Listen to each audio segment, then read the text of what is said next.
round two of the legendary Nazareth University head men's basketball coach Kevin Broderick join us for his second Rust Belt Basketball Coaches Network clinic with us. In this clinic, he's going to discuss the famed Nazareth University offense. For those of you who might not have seen round one with Coach Broderick, where his topic was eliminating turnovers, the reason I say famed offense. Example A.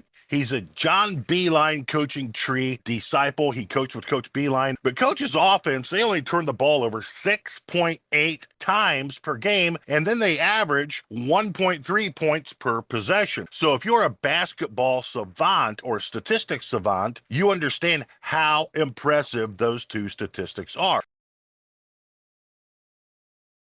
100% of the coaches are basically saying the same thing, right? At the end of the day, the reality to me is to beat the best teams we play, we also have to score mid-range. We have to be able to score one-on-one in the post. We have to be able to have what I call pivot layups when the help gets there and you're around the rim.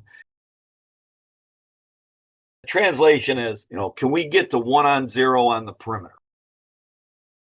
Right? Can we move the ball to we're open on the perimeter and one-on-one in the lane, right? We can't make any one-on-two plays, but I just don't believe, though we try, like all coaches try to, put some plays in where we think we can pop a guy open around the rim to get 1-on-0.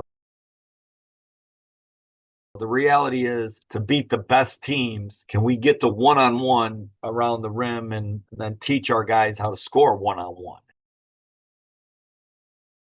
Coaches don't buy this until they've coached a little while, but it's clearly the execution is way, way more important than the actions we select, right? Even though the actions we select, the style, the system, it matters. But like I said, it's, everybody said, most people agree, John Beeline's an offensive genius and, the two-guard offense is.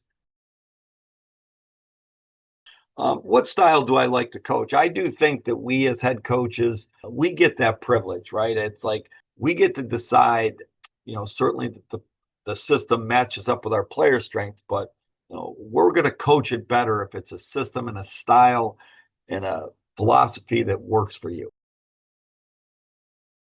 I think the worst teams, have new plays every game or a new way to approach it every game. We're going to, tweak it a little bit, but it's basically creative ways to do the exact same thing the whole game.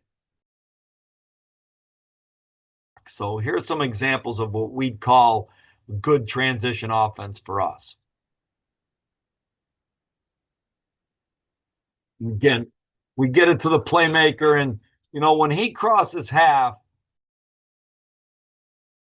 we find this is a great chance to puncture where, again, the idea is, can we beat them up the floor, but the right guy is getting the ball? So we're going to throw it up to Jalen. And again, we're fine with the open three or he punctures. Again, the whole game, playmaker going to great shooter in a double gap, and then we'll figure it out from there. And again, this guy's a tremendous playmaker, and if we can give him the middle of the floor to operate, that's what we do. And part of our play after the play is his feet stop. Again, same idea here, right? Here comes right? That time we waved it. And again, a little bit of the play after the play, right?